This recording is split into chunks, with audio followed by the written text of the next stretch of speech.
Hi Harbour Hub groups, we're continuing to look at prayer in the Old Testament, and today we're going to focus on Moses' prayer in Exodus 32. First, let me give you a little bit of context to the chapter.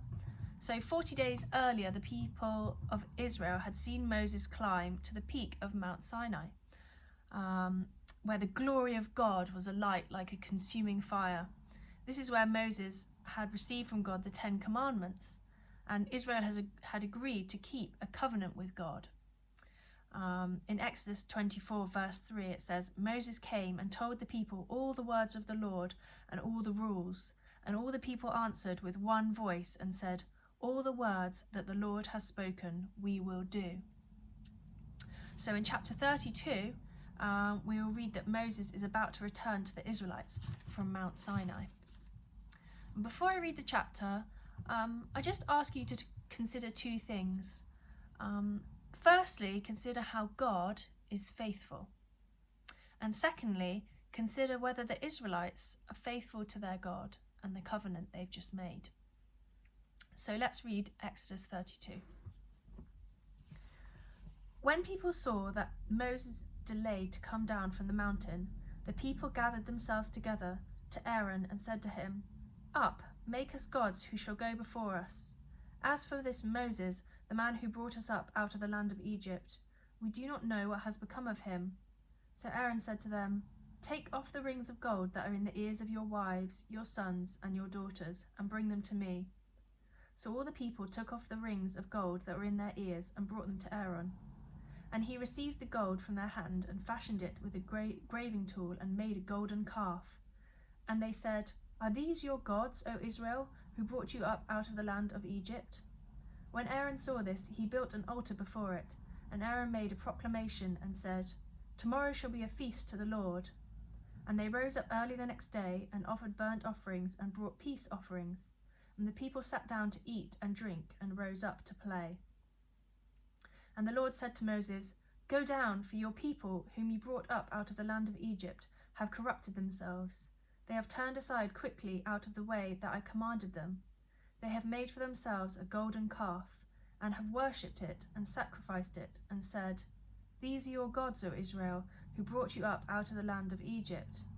And the Lord said to Moses, I have seen these people, and behold, it is a stiff-necked people.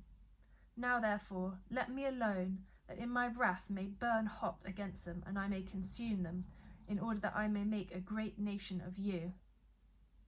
But Moses implored the Lord his God and said, O Lord, why does your wrath burn hot against your people, whom you have brought out of the land of Egypt with great power and with a mighty hand?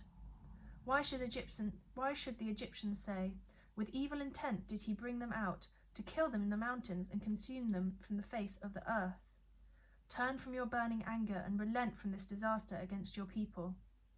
Remember Abraham, Isaac, and Israel, your servants, to whom you swore by your own self and said to them, I will multiply your offspring as the stars of heaven, and all this land that I have promised I will give to your offspring, and they shall inherit it forever. And the Lord relented from the disaster that he had spoken of bringing on his people.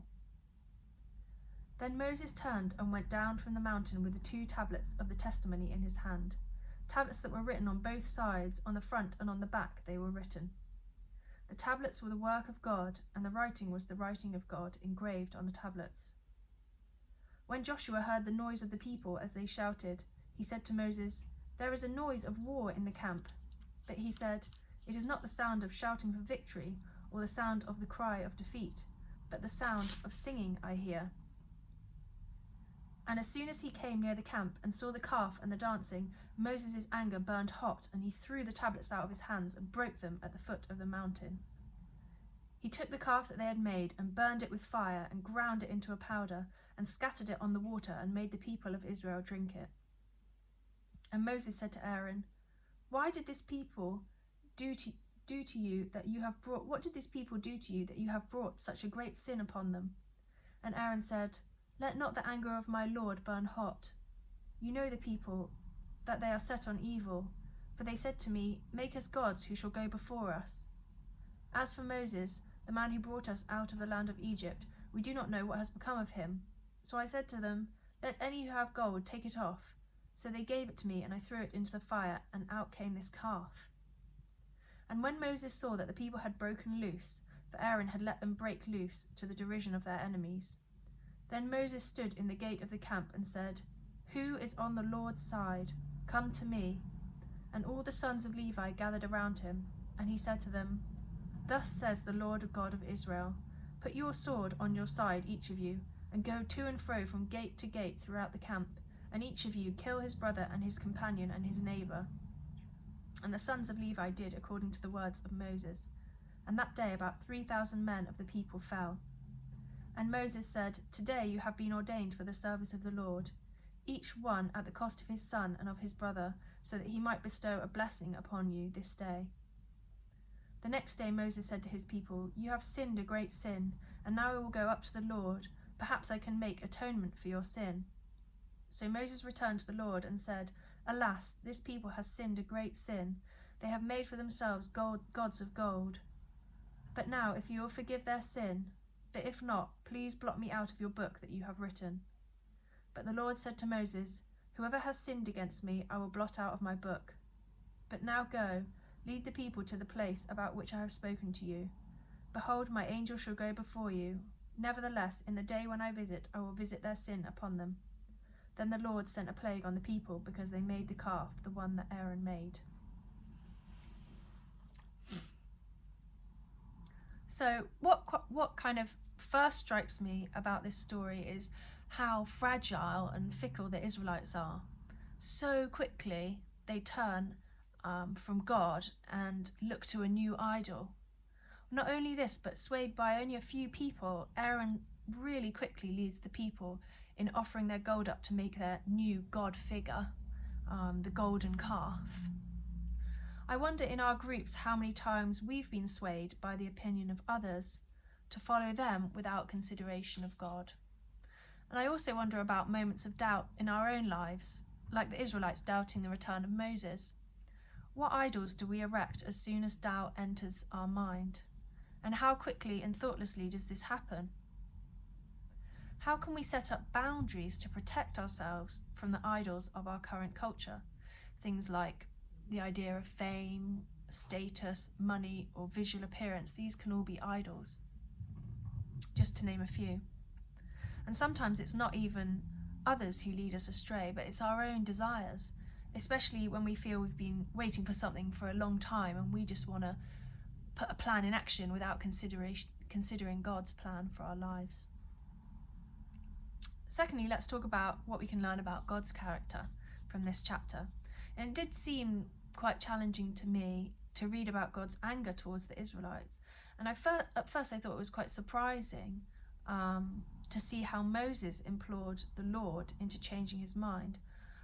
I think I saw God's will as being unshakable. And perhaps this is something to explore in your groups, how Moses managed to implore the Lord to change his mind.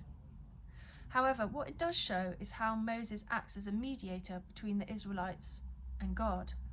He is their advocate, asking for them to be saved, not punished. It was his prayer that protected Israel from destruction. Of course, this reminds us and points forward to Jesus, who does the same, as a great intercessor, allowing us to be saved from God's wrath forever. And yet in this story, Moses reminded God of his character and his covenant with Israel. God remains faithful. There is power in prayer, and God takes prayer seriously. What experiences do you have of God's faithfulness to our prayers? Here's just a few questions really to think over. I hope you have a great session and see you soon.